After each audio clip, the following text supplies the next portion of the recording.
ഇനി നമുക്ക് മുടി നല്ല സോഫ്റ്റ് ആകാനും മുടി നല്ല തിക്കായിട്ട് തോന്നിക്കാനും പറ്റിയ ഒരു ഹെയർ പാക്ക് ഉണ്ടാക്കാം.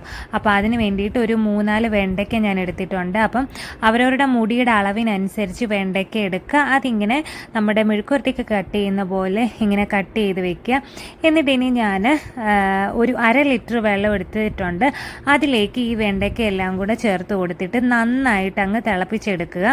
അപ്പം ആദ്യം ഇത് ഹൈ ഫ്ലെയിമിൽ വെച്ച് നന്നായിട്ട് തിളച്ചതിന് ശേഷം ഇത് ലോ ഫ്ലെയിമിൽ വെച്ച് ഇതൊന്ന് പകുതിയാക്കി എടുക്കുക. ഇച്ചിരി വറ്റിച്ച് ഈ ഒരു 500 ml എന്നുള്ള ഒരു 250 ml ആക്കി എടുക്കുക. എന്നിട്ട് നന്നായിട്ട് ആറിയതിന് ശേഷം ഒരു അരിപ്പയിലൂടെ ഇങ്ങനെ അരിച്ചെടുക്കുക. അരിച്ചെടുത്തു കഴിഞ്ഞാൽ വെണ്ടയ്ക്കയുടെ ആ ഒരു ജെല്ല് കിട്ടും. എന്നിട്ട് ഇത് നമ്മുടെ തലയിലേക്ക് തേച്ച് കൊടുക്കുക. തലയോട്ടിയിലേക്കും തലമുടിയിലേക്കും എല്ലാം തേച്ച് കൊടുക്കണം. തലമുടിയുടെ അറ്റം വരെ തേക്കണം നന്നായിട്ട്.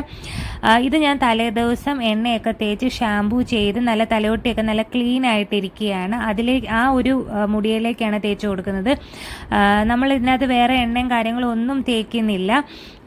ഇതിനിയും ഒരു 10-20 മിനിറ്റ് വെച്ചതിന് ശേഷം ഞാൻ ചുമ്മാ വെള്ളത്തിൽ കഴുകിയെടുക്കും. ഒരു ഷാമ്പൂ ഒരു കണ്ടീഷണറും യൂസ് ചെയ്തിട്ടില്ല. അങ്ങനെ എടുക്കുമ്പം നല്ല സോഫ്റ്റ് ആയിട്ടുള്ള ഒരു മുടി കിട്ടും. അപ്പോൾ ഇതിൻ്റെ ഫുൾ വീഡിയോ താഴെ ലിങ്ക് കിടപ്പുണ്ട്.